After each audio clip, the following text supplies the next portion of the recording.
इधर भगवान बुद्ध का कार्य बहुत अच्छी तरह से चल रहा था। सबको वो सत्य का मार्ग दिखा रहे हैं, सबको प्रेम कर रहे हैं, सबको जागृत कर रहे हैं, सबको सदाचार की शिक्षा दे रहे हैं। आलोचकों के भी मुंह अपने आप बंद हो रहे हैं। बहुत अच्छा कार्य जब चल रहा है तो जैसे कहते हैं कि फूल खिलता है, खुशबू फैलती है, सूर्य उदय होता है, चारों ओर प्रकाश हो जाता है। इसी तरह से बुद्ध भगवान का भी प्रकाश धीरे धीरे सब तरफ फैलने लगा। सुगंध उड़ने लगी सब तरफ, क्योंकि अवतार धरती पर हो तो धीरे धीरे उसकी खुशबू फैलती है। चाहे कोई कितना दबाने की कोशिश करे, निंदा से दबाते हैं, अपमान से दबाते हैं, लेकिन ना तो ज्ञानी खुद रुकता है और ना उसकी महिमा ही रुकती है, फैलती चली जाती है। भले ही ज़माना तो भक्तों पे हंसी करता आया, बिना मूल भक्तों से झगड़ा लगाया। दुनिया ने सोचा महिमा घटी है घटेगी, मगर ना उसकी तरी है तरेगी। उसका कुछ बिगड़ता नहीं है, क्योंकि वो सत्य पर है। सबसे बड़ी बात है, सत्य की अपनी एक शक्ति है, सत्य की अपनी एक मजबूती है, और सत्य का स्वागत प्रकृति हमेशा करती है। इसीलिए ज्ञानी निर्भय है। चाहे निंदा के वाण चलें, चाहे लोग बातें बनाएं, आरोप लगाएं, पर ज्ञानी की खुशबू फिर भी फैलती है, क्योंकि जो उसके संपर्क में आता है वो उसके सच को जान लेता है। इसीलिए महिमा बढ़ती चली जाती है। ये खुशबू ऐसी है जो फैलाने से फैलती नहीं, रोकने से रुकती नहीं। ये खुशबू है ही ऐसी। अगर हम फैलाना चाहें पाखंड हो जाएगा, फैलाना चाहेंगे इच्छा हो जाएगी, और प्रकृति उसको नहीं कबूल करती है।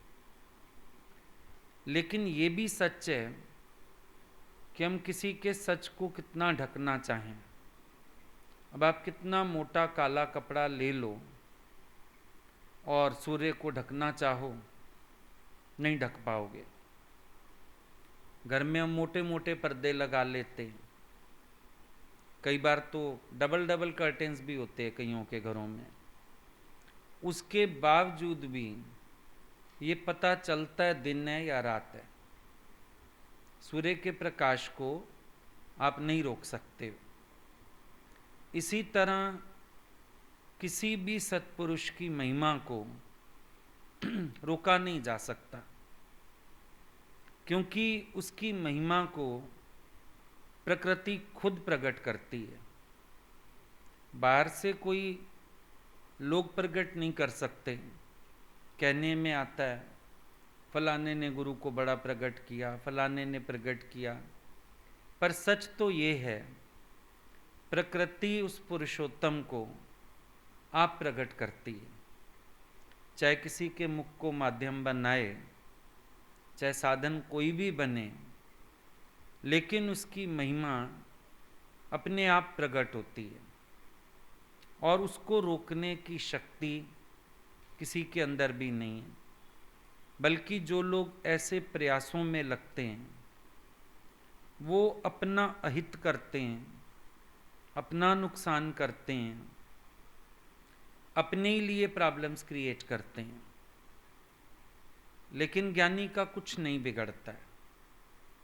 वो खुद भी अपनी महिमा में ज्यों का त्यों स्थित है, और वो इन बातों से बेपरवाह भी रहता है, छज्जू भगत की तरह। निंदा करने वाले, प्रशंसा करने वाले, महिमा करने वाले, अपमान करने वाले, दोनों हालतों पे ज्ञानी सवार है। वो अपना घोड़ा अपने वश में रखता है। सो महिमा उसकी फैलनी है तो फैलती है। और महिमा खाली भक्तों के बीच नहीं फैलती, जो सगे संबंधी होते हैं महिमा वहाँ भी जा पहुँचती है। भले ही दादा भगवान के बढ़ने पर उनकी पत्नी का भाव बहुत बिगड़ा था, बीमार हो गई थी कि औरतों के साथ बैठा रहता है, ऐसे करता है, वैसे करता है। लेकिन आखिर में दादाजी को बुला के उन्होंने खुद दादा की आरती उतारी थी और बोला कि दादा आप कृष्ण हैं, आप नानक हैं, मैंने आपको अब पहचाना। आखिर उनकी महिमा को समझी वो। गीता भगवान बोलते थे कि हम सब भाई बहन आपस में बात करते थे कि हमारी तो शादियां नहीं होंगी, हमारा बाप इतना बदनाम है शहर में, ऊपर से परवाह नहीं है बच्चों की, हमारे रिश्ते कहाँ होंगे। पर वही गीता भगवान दादा को प्रकट करने वाले बने। उन्होंने ही कहा, घर में बैठे मुझे पिता के रूप में भगवान मिला। उनकी महिमा को समझे। एक दो बार दादाजी के बच्चों का सत्संग में भी आना हुआ, लखनऊ में भी देखा। फिर एक बार वो लोग हमारे पास यहाँ दिल्ली पंजाई बाग मंदिर में ही आए थे, तब भी मिलना हुआ। तो उन सबके मुख पर भी दादाजी की महिमा ही थी, दादाजी की बातें ही थीं, सबने जाना। एक समय पे आके सब महिमा को जानते हैं। विरोध पहले शुरू होता है, घर से भी शुरू होता है, समाज से भी होता है। लेकिन जब अडी गो के सत्ते पर कोई चलता रहता है तो एक समय सब उसकी खुशबू को समझते हैं, सब उसके प्रकाश से प्रकाशित होते हैं, सब उसकी अलौकिकता को अनुभव करते हैं। पर पहले मेहनत अगले की होती है कि वो अडी गो के अपने मार्ग पर चलता है, व्यवहार सिद्धि, परमार्थ सिद्धि सब हासिल करता है और आगे से आगे बढ़ता है। कोई टांग खींचना चाहता है, पीछे नहीं होता, निंदा अपमान के भय से नहीं डरता, सांसारिक मान अपमान की परवाह नहीं करता, मन में कोई राग द्वेष की अग्नि नहीं जलने देता। वो सिर्फ अपने सत्य की तरफ प्रयासरत रहता है। और जिस दिन इस सत्य को पा लेता है उस दिन हर एक तक उसकी खुशबू पहुंच जाती है। स्वामी राम तीर्थ के बच्चे भी लास्ट में मिलने आए। जाना होगा ना उनकी महिमा को, ढूंढ के पहुंच गए, क्योंकि खुशबू उनकी फैल रही थी। इसी तरह से बुद्ध भगवान की भी खुशबू फैली और इतनी उनकी महिमा की चर्चा उनके पिता राजा शुद्धोधन के कानों में भी जा पहुंची। कपिलवस्तु में, जहाँ के वो रहने वाले थे, पिता ने इतनी उनकी महिमा सुनी तो मन किया कि मैं उनको अपने यहाँ बुलाऊं।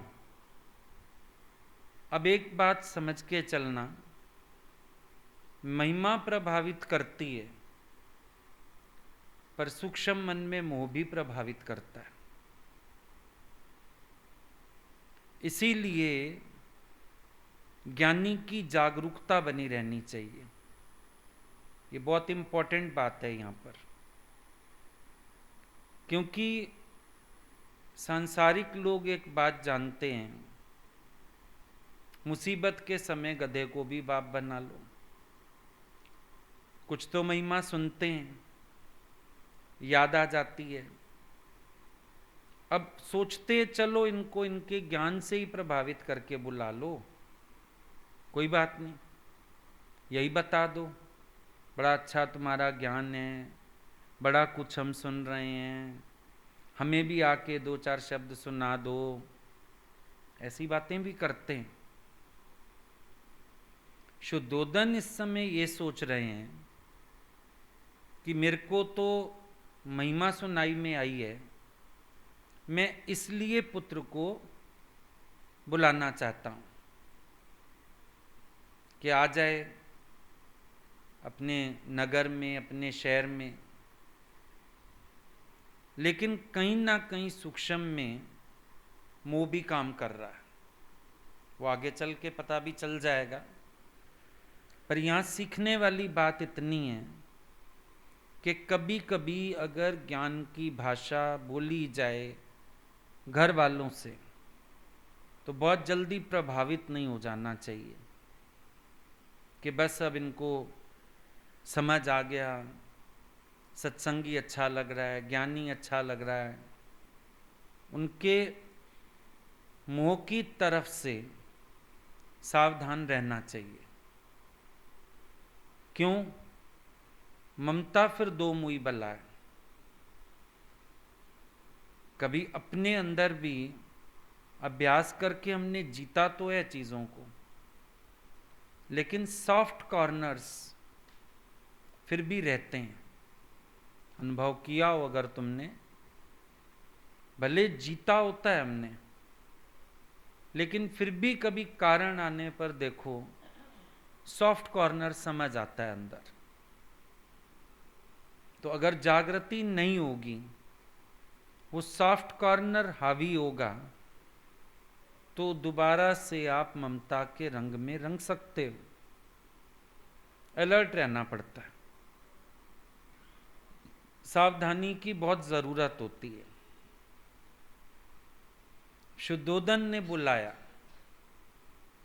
सब किताबें, सब लोग इतना ही लिखते हैं कि उनकी महिमा से प्रभावित होके शुद्धोदन बड़े हर्षित हो गए और उन्होंने फैसला किया कि मैं पुत्र को बुलाता हूं, बुद्ध को बुलाता हूं। ये एक पहलू है सिक्के का। दूसरा पहलू देखना भूल गए या बाद में समझ आया, लेकिन वृत्तांत मिलता नहीं किसी ने कहा हो कि सूक्ष्म मोह भी काम कर रहा था, लेकिन कर रहा था। अगर हम ये जानते हैं एक मोह के कारण भरत धरी दो देह, गीता भगवान ने कितनी बातें बता दी। पीछे कर्ता भाव काम कर रहा था, संग दोष काम कर रहा था, आ गई बातें सारी। कितने सारे विकार गुरु ने गिनवा दिए कि वो लग रहा है सिर्फ एक हिरनी के बच्चे को पाल रहा है, लेकिन कई विकार उसको हावी हो चुके थे। तभी तो चिंतन आया, हिरण का बच्चा भाग गया, परेशान हुआ, अपने प्राण छूटे और 2 जन्म लेने पड़े। तो जैसे मरा हुआ सांप नहीं उलांघते कि पता नहीं जिंदा ही ना हो, कोई नहीं उलांघता मरा हुआ सांप, इसी तरह से कितना ही ममत्व मर जाए, जागृत रहना चाहिए। गीता भगवान की भले आत्मज्ञान में इतनी ऊंची स्थिति है, पति से भी पति का व्यवहार नहीं, लेकिन मां की ममता से तो वो भी बच के चले थे। जब वो चीज़ें बना के रखती थीं, किसी ना किसी को खिला छोड़ते थे। उन्होंने अपने को ममत्व से सावधान रखा।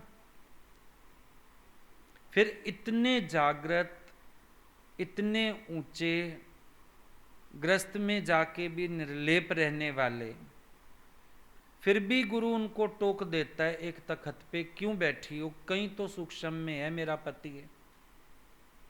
आप चीज़ों को विचार करो तो एक बात समझ आती है कि मरा सांप भी नहीं उलांघना।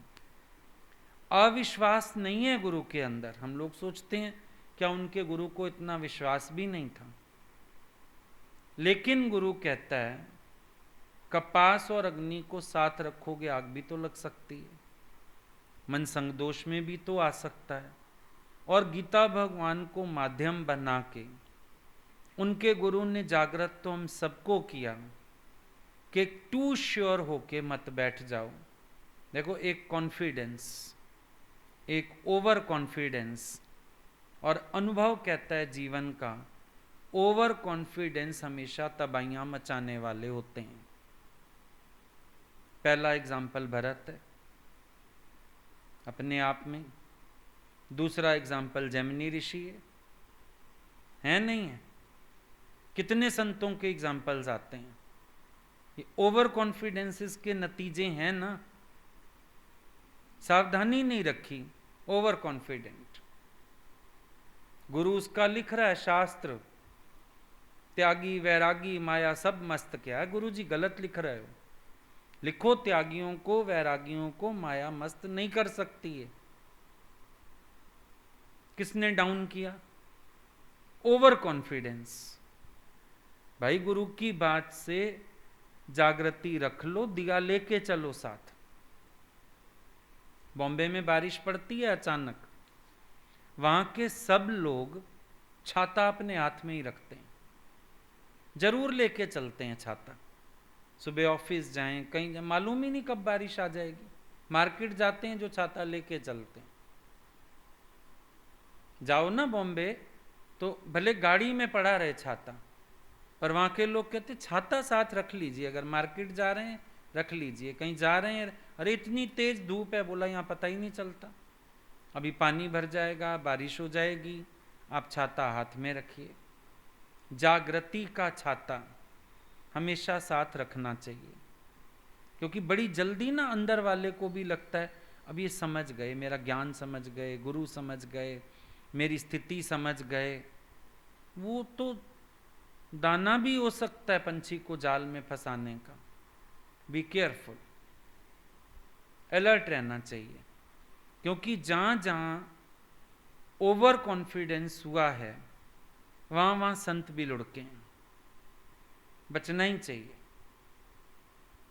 जब शिव जी को देखो, भगवान को कहते हैं मुझे मोहिनी रूप देखना, जो आपने समुद्र मंथन के समय धारण किया, देवताओं को आपने अमृत पिलाया, मेरे को वो रूप देखना।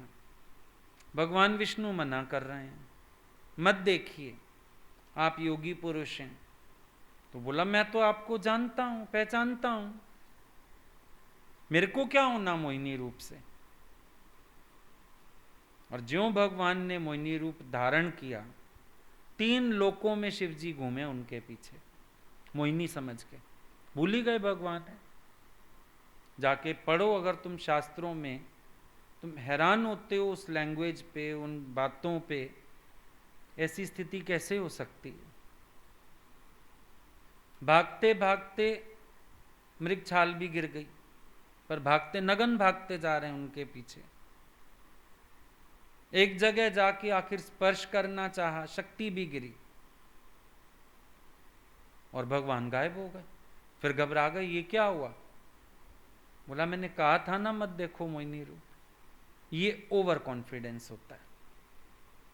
कितना ही हम ऊंचे उठ जाएं, कॉन्फिडेंट होना बुरा नहीं होता, लेकिन जब कोई ओवर कॉन्फिडेंट होता है उसका मतलब है सजगता की कमी, जागृति की कमी।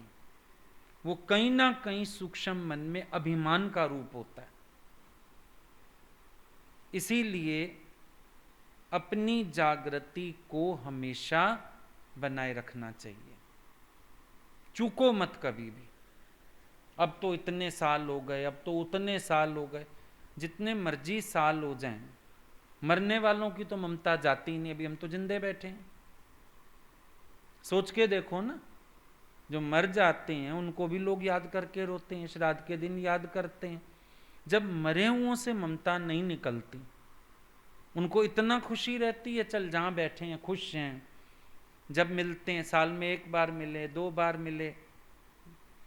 माँ बाप तो माँ बाप होते हैं, पहचान लेते हैं फेस से ही कि दुखी है, सुखी है, खुश है, गमगीन है, सेटिस्फाइड है अपनी लाइफ में, परेशान है, पहचान लेते हैं। उस हिसाब से पुचकारते हैं, फिर चक्कर पड़ता है। इसीलिए सावधानी रखनी बहुत जरूरी है। अब निश्चय किया शुद्धोदन ने भी, बुलाता हूं। ठीक है, दूत भेजा, बुलाने के लिए दूत को भेजा। अब दूत जब गया वहां पर, उसको भगवान बुद्ध का वैराग्य व्रत इतना अच्छा लगा, उनका सत्संग इतना अच्छा लगा, वो वहीं भिक्षु हो गया, आया ही नहीं मुड़ के। जिस दूत को बुलाने भेजा था वही विरक्त हो गया। यहां तो घर बार संसार सब होगा, उनके पास पहुंच के वो भिक्षु हो गया। अपने जीवन में एक सावधानी रखना, बल्कि ऐसी अलौकिकता को प्रकट करना कि कोई तुम्हें माया में घसीटने आए, उससे पहले वो तुम्हारे रंग में रंग जाए। ये शफा तुम्हारे पास होनी चाहिए। तुम्हारे भीतर वो ज्ञान हो, वो समझ हो, वो जागृति हो कि तुम्हारा रंग किसी पर चढ़े, किसी पर तुम्हारा रंग ना चढ़े, किसी का रंग तुम पर ना चढ़े। ये मजे वाली बात है। राजा का दूत ऐसा प्रभावित हुआ, ना तो उसको ये डर है कि राजा क्या कहेगा, ना वो राजा का संदेश सुना पाया। वो तो अपना वहीं उनके रंग में रंग के बैठ गया। अब शुद्धोदन ने देखा भाई वापिस ही नहीं आया ये, एक और दूत भेजा, तुम जाओ। लेकिन फिर ताज्जुब की बात, वो भी जाके भिक्षु हो गया। एक के बाद एक 8 दूत भेजे राजा शुद्धोदन ने, और एक भी कपिल वस्तु में वापस लौट के नहीं आया।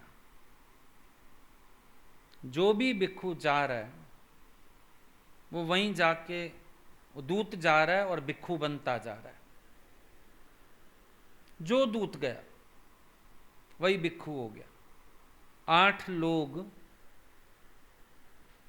राजा शुद्धोदन के दूत बुद्ध भगवान को समर्पित हो गए। सबने भिक्षु व्रत ले लिया। उपासक भी नहीं, भिक्षु व्रत।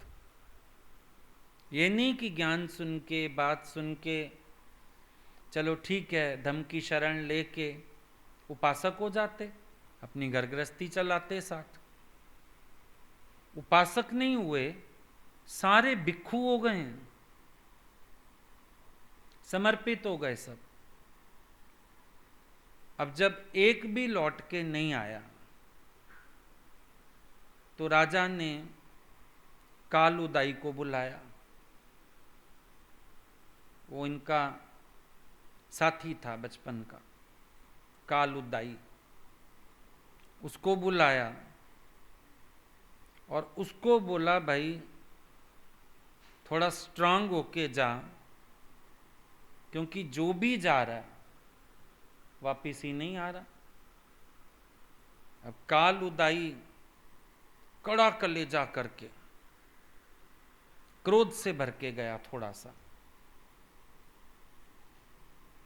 सुनते हैं ना, हिरण्याकश्यप ने भेजे थे दूत प्रहलाद को रोकने के लिए भजन भाव से, लेकिन जो गया वो भी साथ सिमरन करने लगा था। आखिर कड़ा कलेजा करके हिरण्याकश्यप गया, उसने रोका सबको, वरना तो कोई रुक ही नहीं पा रहा था। सब नाच रहे हैं, गा रहे हैं, सब हरि की धुनी लगा रहे हैं, खेल चल रहा था सारा। अभी काल उदाई जब पहुंचा वहां, प्रिपेयर्ड, पहले से प्रिपेयर्ड, कि मुझे उनसे प्रभावित नहीं होना, मुझे उनको वापस लेके आना है। आप देखो ना, जैसी वृत्ति कोई लेके जाता है, दूतों के अंदर कहीं ना कहीं बुद्ध का आदर होगा, श्रद्धा होगी। कई बार हम सोचते हैं हम घर के लोगों को सत्संग में ले आए, पर वो उठाते ही वही हैं जो उन्होंने उठाना है। नेगेटिविटीज प्रिपेयर होके आते हैं कि हम जरा जांचेंगे, हम जरा समझेंगे, हम जरा ऐसे करेंगे। वो नेगेटिविटीज लेके ही आते हैं और नेगेटिविटीज ही उठाते हैं। सच है नहीं है? जो हम अंदर अपने को प्रिपेयर करके आएंगे वैसा ही तो बात बनेगी। संकल्पमयी सृष्टि, उनके अंदर कहीं ना कहीं अच्छा भाव रहा होगा तो बुद्ध के वाइब्रेशंस इफेक्ट कर गए। काल उदाई राजा की तरफ से भी तैयार किया गया और अपने से भी तैयार होके गया, कड़ा कलेजा करके। मुझे नहीं प्रभावित होना उनसे, मुझे नहीं कैच करना उनकी बात को, मुझे नहीं समझना उनको, मेरे को तो लेके आना है। काल उदाई पहुंचा, इसको देख के बुद्ध भगवान बहुत प्रसन्न हुए, खुश होके मिले। बचपन का साथी है, द्वेष ज्ञानी के अंदर है नहीं, संग्रह नहीं है बात अलग है, मोह नहीं है बात अलग है। लोग इसी की इंटरप्रिटेशन गलत करते हैं, कई बार जिज्ञासु खुद भी गलत कर देते हैं। सामने व्यवहार बिगाड़ने से कोई ज्ञान थोड़ी लग जाता है। अगर कहीं पर प्रेम का नाता है तो निभाना ही चाहिए प्यार। कोई सामने पड़ा नमस्ते भी करनी चाहिए, कोई दुख सुख हुआ हेल्पफुल भी होना ही चाहिए। कभी किसी के घर में दुख सुख होता है हम तभी बोलते हैं जाओ फ़ोन पे पूछो तुम्हारी ज़रूरत है, पहुंच जाओ वहाँ पर, नहीं तो बात तो करो ही। ऐसे चाहे तुम महीना भर बात ना करो, पर दुख सुख होता है हम बोलते हैं ना 2 समय फ़ोन कर लिया करो, हाल चाल पूछ लो, तुम्हारी आवश्यकता हो तो भी पूछ लो। व्यवहार बिगाड़ने से ज्ञानी कोई नहीं होता, बल्कि व्यवहार का बिगाड़ी अज्ञान है। तुम दिखावे में पड़ गए, ज्ञान का निश्चय थोड़ी है कोई है, ये कोई निश्चय वाली बात ही नहीं। ज्ञानी तो पहचाना ही व्यवहार से जाता है।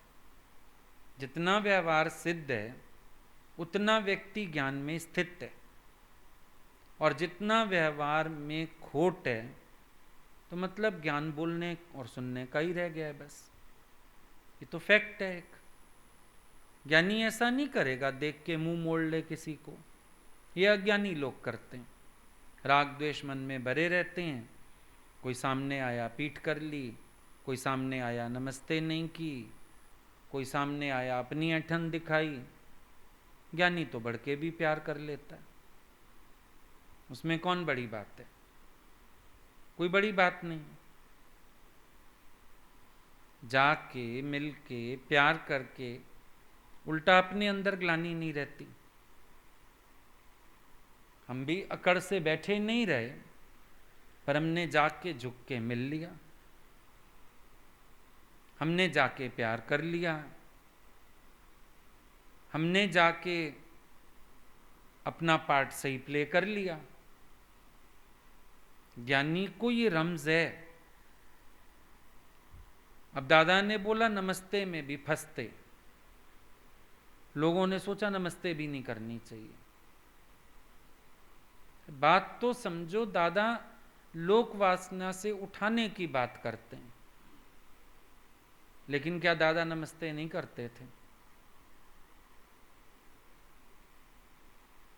क्या दादा किसी को प्यार नहीं करते थे? फिर ये तो कोई बात ही नहीं है।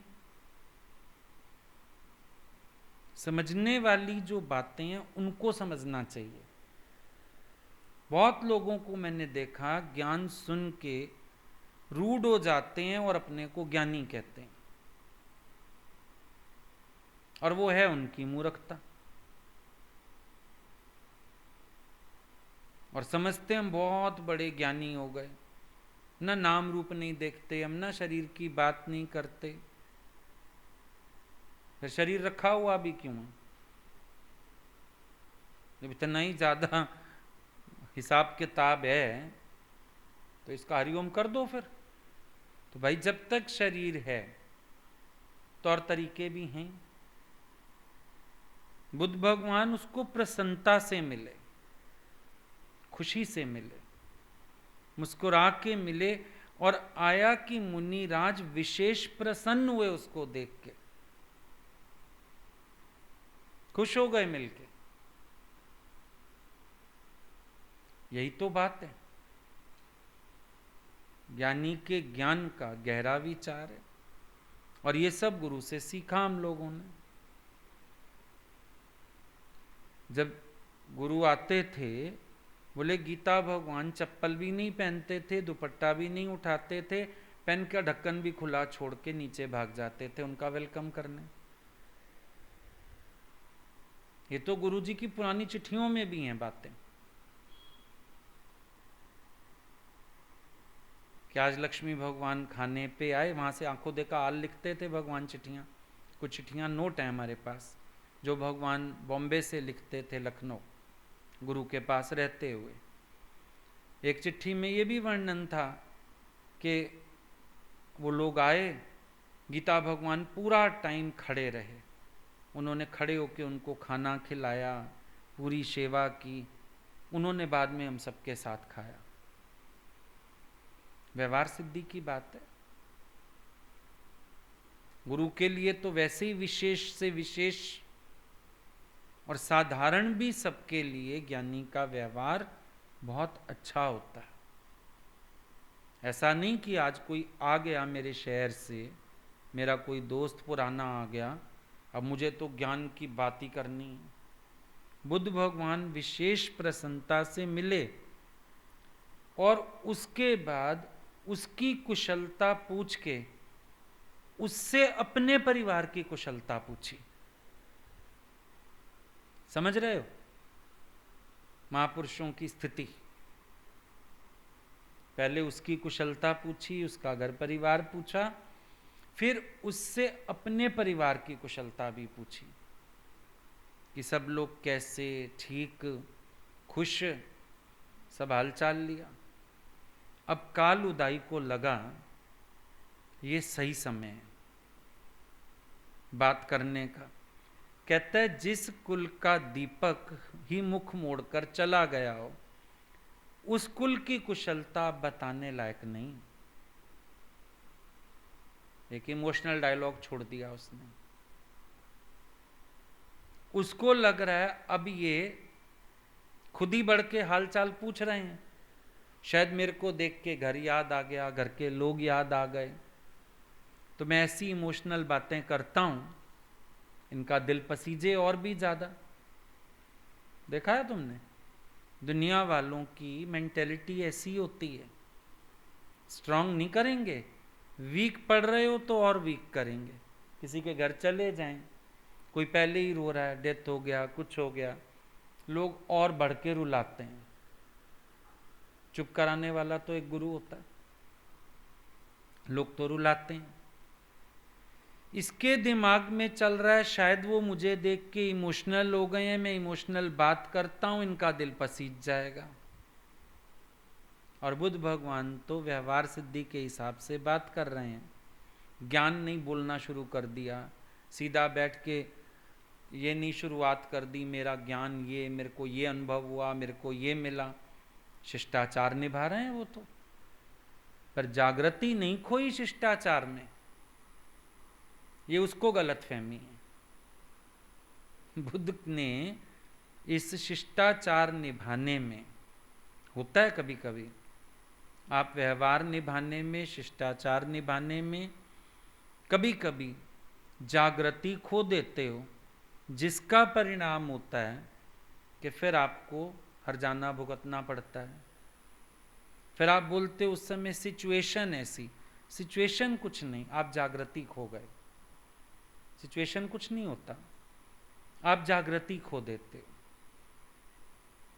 एक स्वभाव है ना बह जाने का, किसी भी तरफ बह गए, खुश करने लगे किसी को, बस खुश करने लगे, ये भूल गए सिचुएशन क्या है, ये भूल गए बात कौन सी करनी उचित है नहीं उचित है। व्यवहार तो अच्छा निभाया, शिष्टाचार तो अच्छा निभाया, लेकिन जागृति खो गए। कभी कभी अच्छी बातें भी पकड़ी जाती हैं हमारी, क्या कारण है कि हम जागृति खो देते हैं।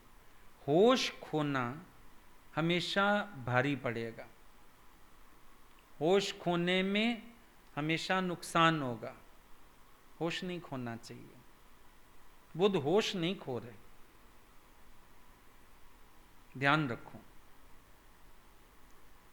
जनरली किसी के घर गए हैं, कोई कहता है आओ बैठो चाय तो पियो, नहीं फिर आएंगे किस दिन, आराम से आके ना आपके हाथ के पकोड़े भी खाएंगे, चाय भी पिएंगे।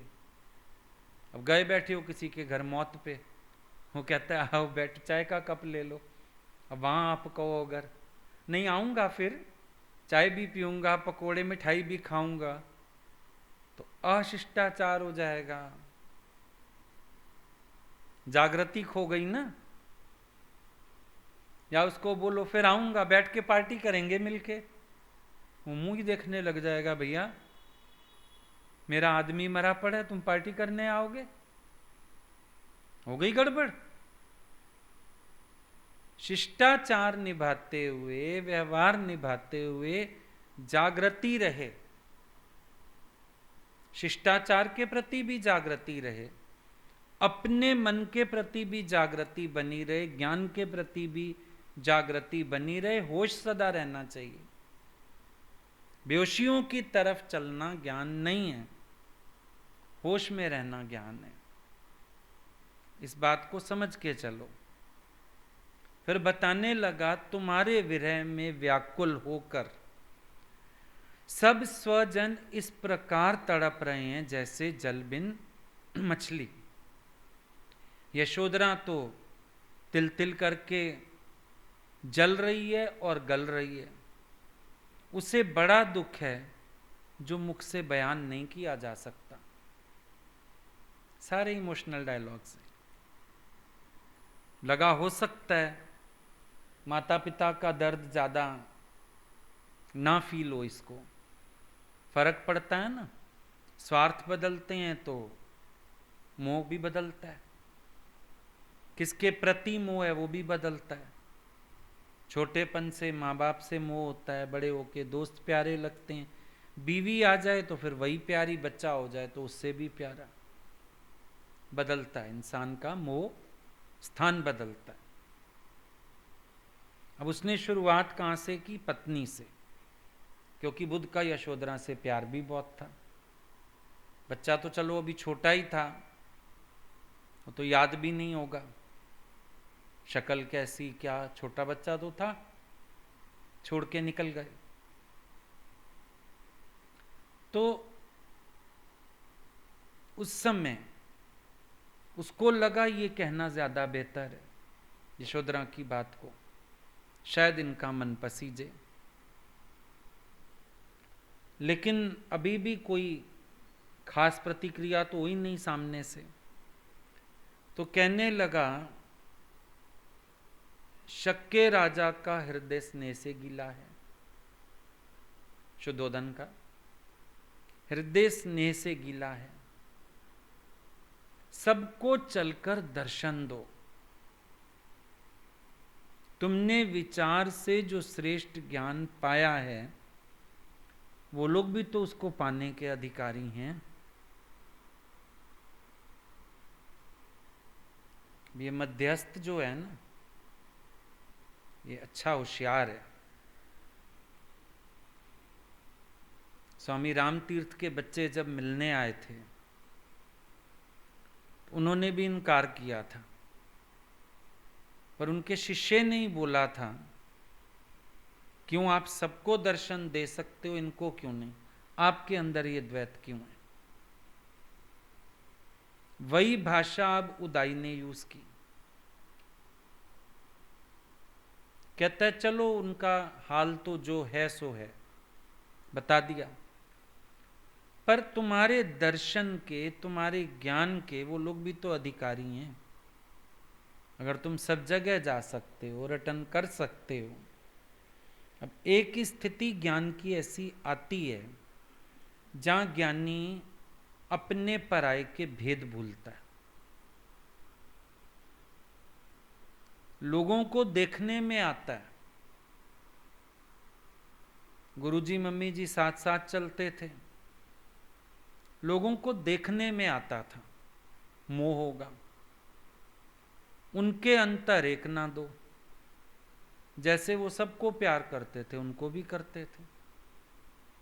जैसे वो सबको समय देते थे, उनको भी दे देते थे।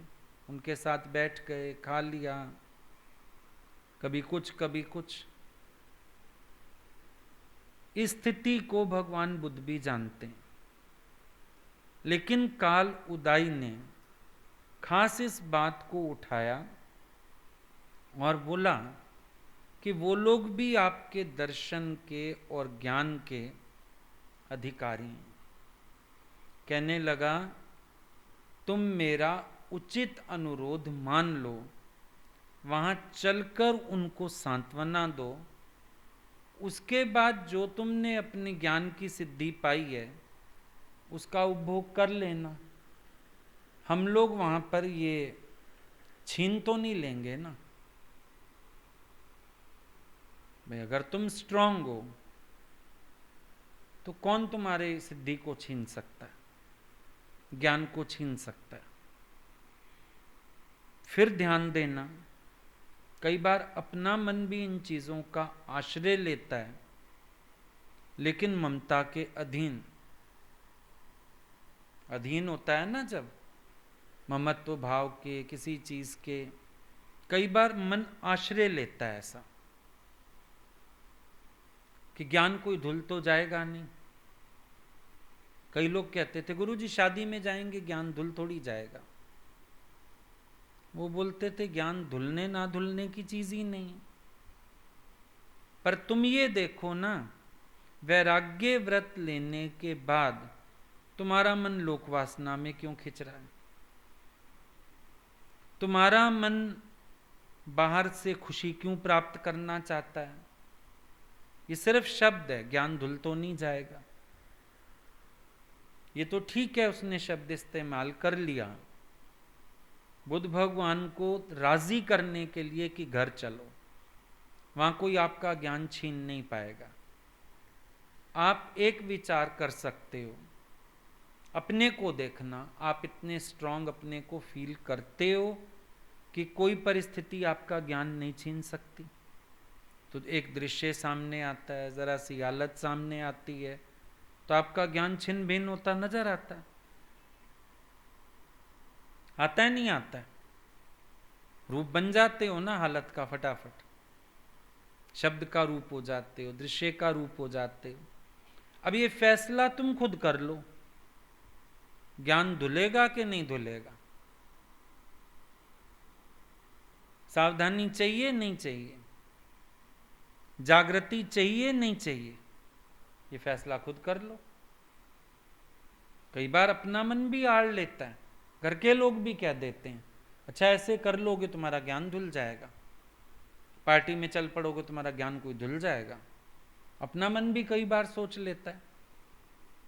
लेकिन अगर अंदर मोह है, लोकवासना है, कोई भी कमजोरी है और हम आड़ ले रहे हैं ज्ञान धुल नहीं जाएगा, शर्त लगा लो ज्ञान धुलेगा। क्योंकि पीछे कोई और कारण काम कर रहा है ना। आपके सामने एक सहज स्थिति नहीं है, आप एक सहज वर्तन में नहीं हो, अंदर असहजता है, अंदर आपके असहजता है, चाहे आप कितना सहज होने का दिखावा कर लो। फर्क पड़ता है इस बात से। अब उनको कही गई ये बात कोई बात नहीं, लेकिन अपने लिए ध्यान रखना, ऐसा विचार दे के मोह वालों की बातों में नहीं आ जाना। ये विचार उनको बाहर से दिया जा रहा है, आपको ये विचार अंदर से ही आ जाता है। बाहर वाले तो पीछे देते हैं, आपके अपने अंदर पहले आ जाता है ये विचार। ज्ञान धुल थोड़ी जाएगा कोई, ऐसा कर लेंगे ज्ञान धुल थोड़ी जाएगा, वैसा कर लेंगे ज्ञान धुल थोड़ी जाएगा। ना तो किसी बाहरी कर्म करने से ज्ञान धुल जाएगा और ना करने से पक्का भी नहीं हो जाएगा। कई फिर मूर्ख लोग ये उठा लेंगे, देखा ज्ञान धुल नहीं जाएगा, धुल जाएगा, इसलिए तो मैं ऐसा व्यवहार करता हूं घर में, पक्का भी नहीं हो जाएगा, मूर्ख जरूर सिद्ध हो जाओगे। समझ होनी चाहिए, मन के विकारों के अधीन कर्म नहीं करना है, लेकिन कुशल अकुशल कर्म की पहचान भी होनी चाहिए।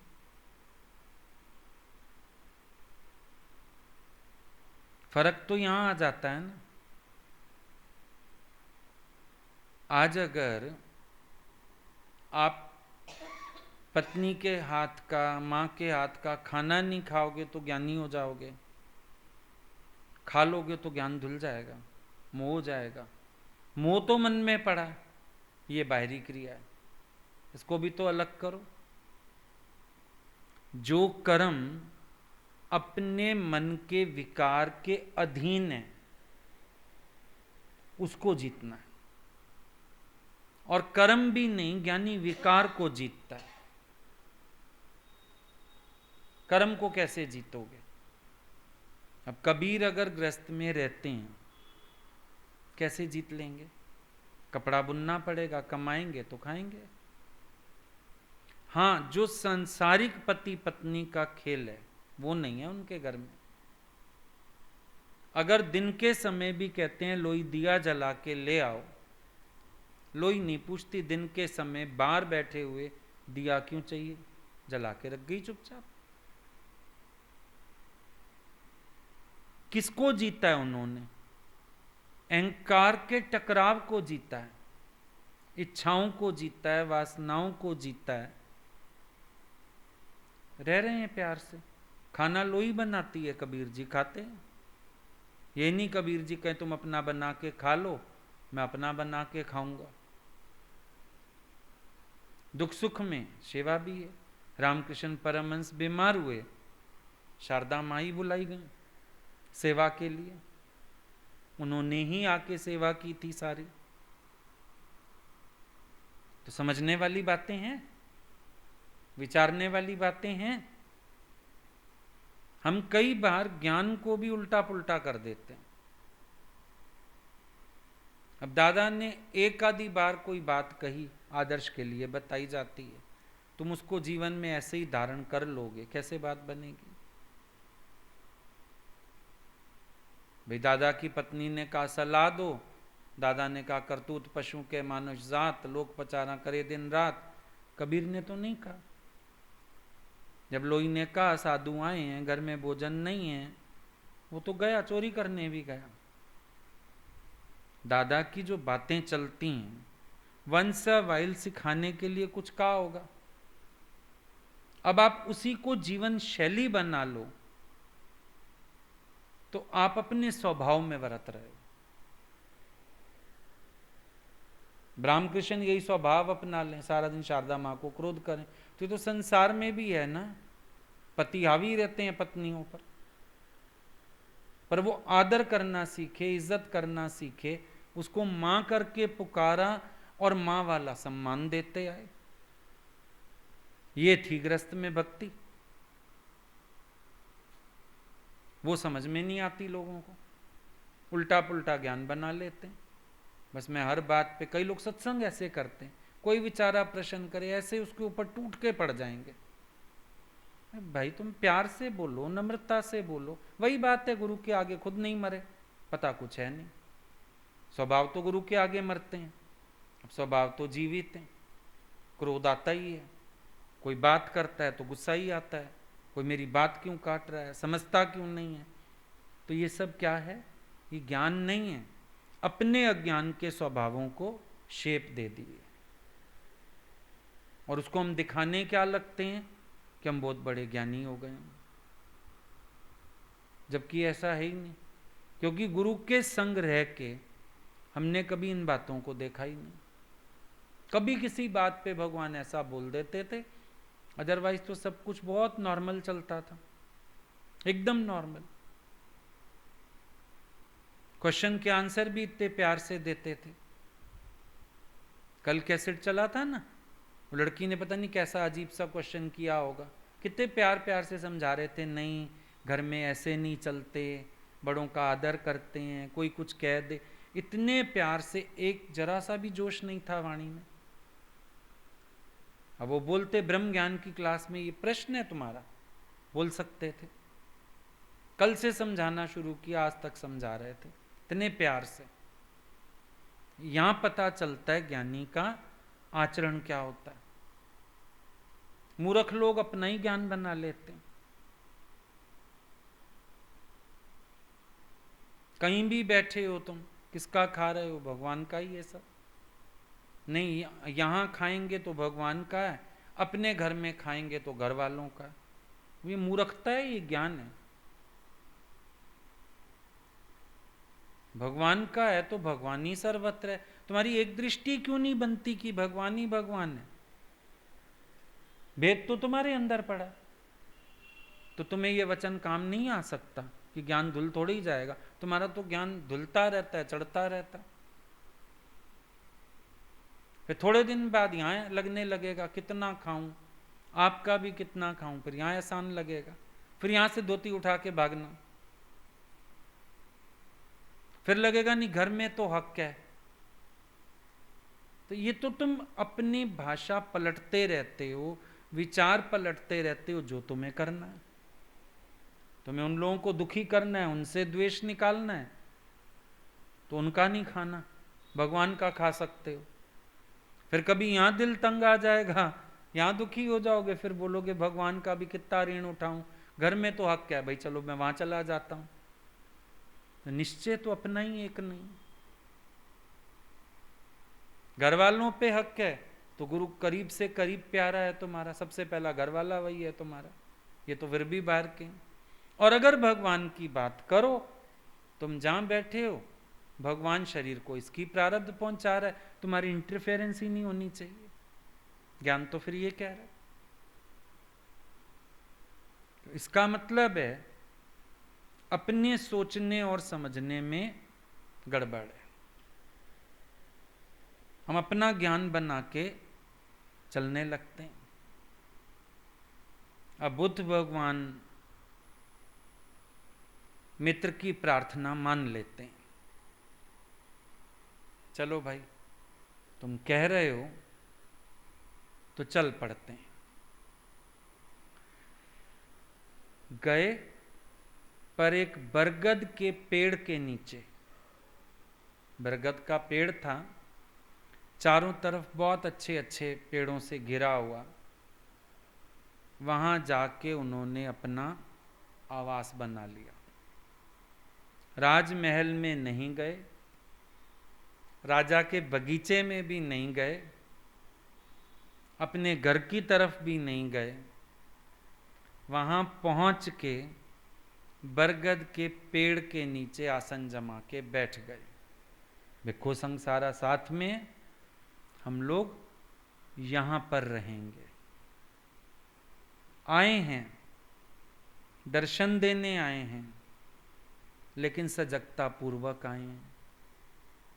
माता जाते थे कानपुर सत्संगियों के पास, बच्चे वहां रहते थे, वो लोग बुलाने आते थे, माता चलो पांव घुमाओ हमारे घर भी। मानते थे प्रार्थना, लेकिन ऐसे ही चल के जाते थे। गए, जहां ड्राइंग रूम में जहां भी जगह बनी होती थी बैठे, सत्संग भजन भाव, उसके बाद सबने भोजन खाया, चलो वापिस। जैसे सब सत्संगियों के घर पैर घुमा के आए, वहां भी बहुत प्यार करके आते थे, लेकिन मोह का कोई व्यवहार नहीं करके आते थे। अब अंतर क्या हो जाता है, तुम प्यार करने लगते हो तो मोह में वर्तने लगते हो, और मोह काटने लगते हो तो प्यार भूल जाते हो। डिसबैलेंसिंग। अवतारी पुरुषों के पास डिसबैलेंसिंग नहीं। आए हैं बुद्ध, उन्हीं के लिए आए हैं, दर्शन देने आए हैं, मिलने ही आए हैं, सब कुछ ठीक है, लेकिन जो उनके सिद्धांत हैं, जो उनकी अपनी सावधानियां हैं, जो भिक्खु होने के नाते उनके धर्म हैं, वो उनको नहीं चुका रहे। याद रखो, कभी भी अपने ज्ञान की, अपने सिद्धांतों की कीमत दे के किसी व्यवहार को नहीं पालना चाहिए। इनका सौदा मत करो। तभी गुरु कहता है निष्काम पे भी जाओ, सिद्धांतों का सौदा मत करना कभी, क्योंकि जो ज्ञान के सिद्धांतों का सौदा करेगा वो बहुत बुरी तरह से गिरेगा। ज्ञान के सिद्धांतों का हमेशा पालन करो, सुजाग रहो, सतर्क रहो, सावधानी से चलो। अगर तुमने अपनी सावधानी भुलाई तो तुम्हें बहुत नुकसान होगा। मिलना चाहते हैं ना सब, मुझे मिले हुए ज्ञान का लाभ प्राप्त करना चाहते हैं ना, मेरे दर्शन के और ज्ञान के अधिकारी हैं ना वो भी, तो जैसे मैं सब शहरों में जाता हूं उसी प्रकार से गुरुजी के साथ हम लोग मामा के घर गए, मासी के घर, यहाँ दिल्ली रहते थे वो लोग, बुलाते थे अशोक विहार में, तो ऐसा थोड़ी है कि जाते नहीं थे, जाते थे, लेकिन उसी तरह जैसे हम सबके घर आते थे। इतनी रौनक, इतना नाच गाना, खूब मौज मस्ती होती थी, खूब महफिल लगती थी। हमारे पास अभी भी वीडियो पड़े होंगे वो वाले भी। लेकिन फिर निर्लेप नारायण जैसे सत्संगियों के घर से आए, आ गए, निकलने में 1 मिनट नहीं।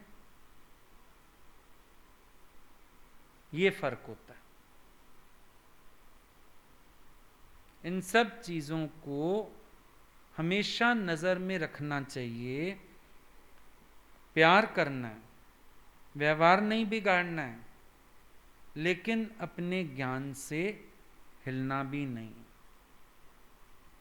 किसी विकार के अधीन नहीं, ममत्व के अधीन नहीं।